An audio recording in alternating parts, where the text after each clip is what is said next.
హైదరాబాద్ కూకట్పల్లిలో భర్తను హత్య చేసిన కేసులో సంచలన విషయాలు వెలుగులోకి వచ్చాయి. పోస్ట్ మార్టం నివేదికలో హత్యగా నిర్ధారణ కావడంతో పోలీసులు మృతుడి భార్యను విచారణ చేయగా తానే హత్య చేసినట్లు ఒప్పుకుంది. 20 రోజుల క్రితం దంపతుల మధ్య గొడవ జరగగా పెద్దల సమక్షంలో రాజీ కుదిరింది. ఇకపై కలిసి ఉంటానని నమ్మించిన భార్య భర్తను అంతమొందించేందుకు పథకం రచించింది.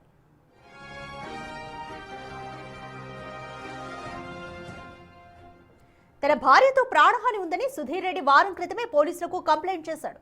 దీనిపై పోలీసులు దంపతులకు 2 సార్లు కౌన్సిలింగ్ ఇచ్చి పంపించారు. అయితే కౌన్సిలింగ్ జరిగిన వారం రోజుల్లోనే ప్రసన్న తన భర్తను కిరాతకంగా అంతమొందించింది. కలిసి ఉంటానని నమ్మించి మోసగించిందని పోలీసులు నిర్ధారించారు. ప్రస్తుతం నిందితురాలు ప్రసన్నను అరెస్ట్ చేసి రిమాండ్కు తరలించారు.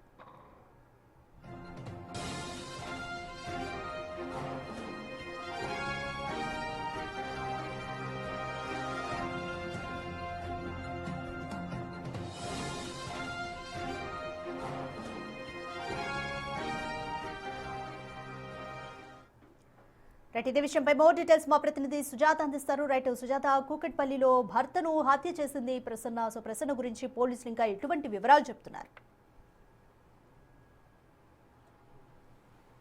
రాధిక, గత నెల 24వ తారీఖున ప్రసన్న తన భర్త చనిపోయాడు అని పోలీసులకి కాల్ చేసి చెప్పింది. మద్యం సేవించి వచ్చి మంచం మీద పడిపోయి చనిపోయాడు అని చెప్పేసి స్వయాన కంప్లైంట్ ఇచ్చింది. అయితే పోస్ట్ మార్టం రిపోర్ట్లో కీలక ఎవిడెన్స్గా మారిందనే చెప్పుకోవాలి. తన మెడకి తీవ్ర ఒత్తిడి తీసుకురావడంతో ఊపిరాడకుండా చనిపోయాడు అని చెప్పేసి పోస్ట్ మార్టం రిపోర్ట్ రావడంతో భార్యని మరోసారి పిలిపించి పోలీసులు ఇన్వెస్టిగేషన్ చేసినప్పుడు తను మొదటి ఏ విధంగా చెప్పిందో యాస్టీస్గా నా భర్త మద్యం సేవించాడు, ఆ తర్వాత ఇంటికి వచ్చి మంచం మీద పడిపోయి చనిపోయాడు అని చెప్పిన విషయాన్ని పదే పదే పోలీసులు ఇన్వెస్టిగేషన్లో చెప్పింది. అయితే తన పెద్ద కుమారుడు ఇంటర్మీడియట్ చదువుతున్నాడు. తనని తన తల్లిని సపరేట్గా విచారించినప్పుడు పోలీసులకు అనుమానం వచ్చింది. కొడుకు ఒక విధంగా చెప్తుంటే తల్లి మరొక విధంగా చెప్తుంది. అయితే ప్రసన్నాని పలుమార్లు విచారించిన తర్వాత ప్రసన్న తానే తనని హత్య చేశానని ఒప్పుకోవడంతో పోలీసులు రిమాండ్కి పంపించారు. అయితే హత్యకి 20 రోజుల ముందు ప్రసన్నకి తన భర్త మధ్య గొడవ అయింది.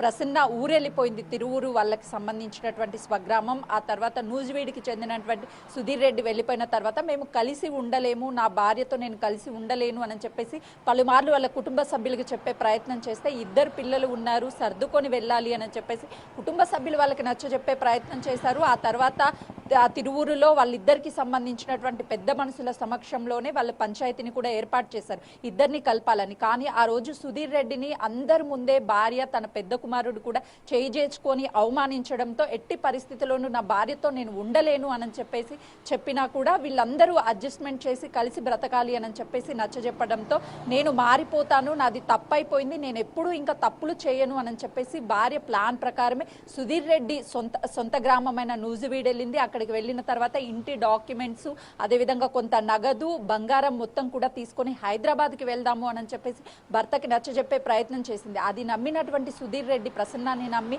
హైదరాబాద్కి కూకట్పల్లిలో నివాసం ఉండేటువంటి ఇంటికి నూజివీడులో ఉన్నటువంటి ఇంటి డాక్యుమెంట్స్ కావచ్చు, బంగారం, నగదు అంతను కూడా తీసుకొచ్చిన తర్వాత మళ్ళీ వారం రోజుల్లోపే వీళ్ళిద్దరికీ కూడా గొడవలు అయ్యాయి హత్యకు ముందు. ఆ తర్వాత పోలీసులకి ఫిర్యాదు చేశాడు, నా భార్యతో నాకు ప్రాణహాని ఉంది. గతంలోనూ కిషోర్ అనే వ్యక్తితో ప్రసన్న ఇల్లీగల్ ఎఫ్ఐఆర్ పెట్టుకుంది.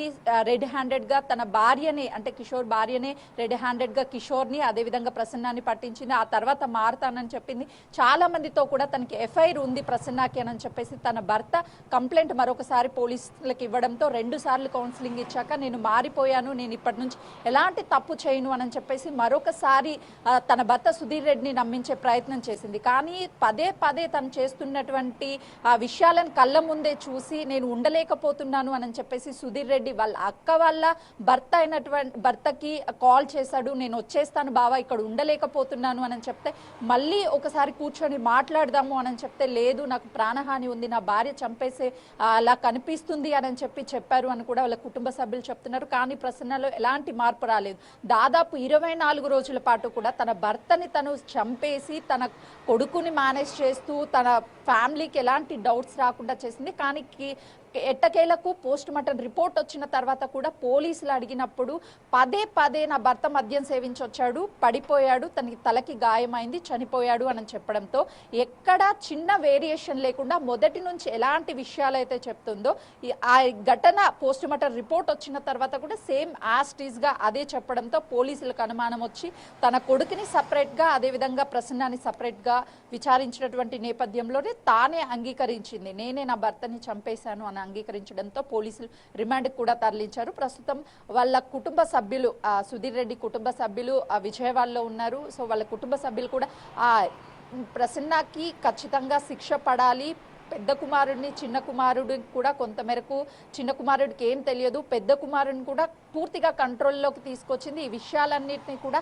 బయటికి రాకుండా ఉండేందుకు ఫ్యామిలీని మేనేజ్ చేసింది. సుధీర్ రెడ్డిని చాలా చిత్రహింసలు పెట్టింది కాబట్టి తనని కఠినంగా శిక్షించాలని కూడా సుధీర్ రెడ్డి కుటుంబ సభ్యులు అయితే డిమాండ్ చేస్తున్నారు.